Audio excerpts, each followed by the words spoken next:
آپ کے لیے، آپ کے بچوں کے لیے یہ جاننا بہت ضروری ہے کہ ہم فلسطین سے، مسجد اقصی سے، بیت المقدس سے محبت کیوں کرتے ہیں۔ در حقیقت یہی وہ ارض مقدس ہے جو انبیاء علیہ السلام کا مسکن رہی ہے۔ اسی سرزمین کی جانب حضرت ابراہیم علیہ السلام نے ہجرت کی تھی اور حضرت داؤد علیہ السلام نے اسی شہر میں سکونت رکھی اور یہیں پہ اپنا محراب تعمیر فرمایا۔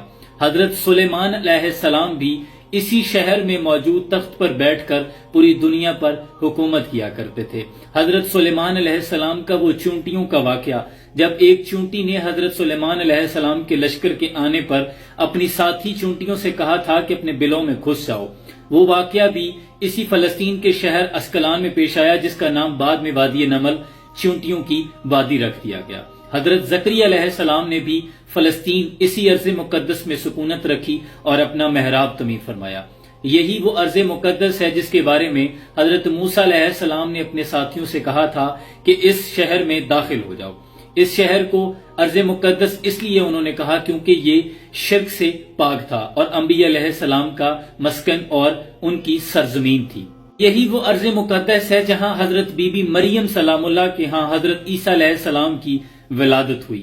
اسی ارض مقدس سے حضرت عیسیٰ علیہ السلام کو اللہ نے آسمانوں پہ اٹھا لیا تھا اور قرب قیامت میں اسی کی ایک مقام سفید مینار پہ حضرت عیسیٰ علیہ السلام کا ظہور ہوگا اور اسی ارض مقدس میں حضرت عیسیٰ علیہ السلام مسیح الدجال کو قتل کریں گے۔ فلسطین وہ ارض مقدس ہے جہاں نبی اکرم صلی اللہ علیہ وسلم کو معراج پر تشریف لے جانے سے پہلے فلسطین یعنی بیت المقدس لایا گیا۔ سبحان الذی اسری بعبدہ لیلا من المسجد الحرام الی المسجد الاقصی، یعنی مسجد اقصی حضور اکرم صلی اللہ علیہ وسلم تشریف لائے، اور یہی وہ ارض مقدس ہے جہاں حضور اکرم صلی اللہ علیہ وسلم کی امامت میں کم و بیش 1,24,000 انبیاء اکرام نے حضور کی امامت میں نماز ادا فرمائی۔ نماز کی فرضیت کے بعد فلسطین کو یعنی بیت المقدس کو ہی قبلہ اول ہونے کا اعزاز بھی حاصل ہے۔ پھر بعد میں نبی اکرم صلی اللہ علیہ وسلم کی رضا کے مطابق مسجد قبلتین میں مسجد الحرام کو مسلمانوں کے لیے قبلہ مقرر کیا گیا۔ حضرت ابو ذر غفاری رضی اللہ تعالیٰ عنہ فرماتے ہیں کہ میں نے نبی اکرم صلی اللہ علیہ وسلم سے پوچھا کہ یا رسول اللہ صلی اللہ علیہ وسلم، اس ارض زمین پر سب سے پہلی مسجد کون سی بنائی گئی؟ تو حضور نے فرمایا کہ مسجد الحرام۔ تو میں نے پوچھا یا رسول اللہ اس کے بعد دوسری مسجد؟ تو آپ نے فرمایا کہ بیت المقدس یعنی مسجد اقصی۔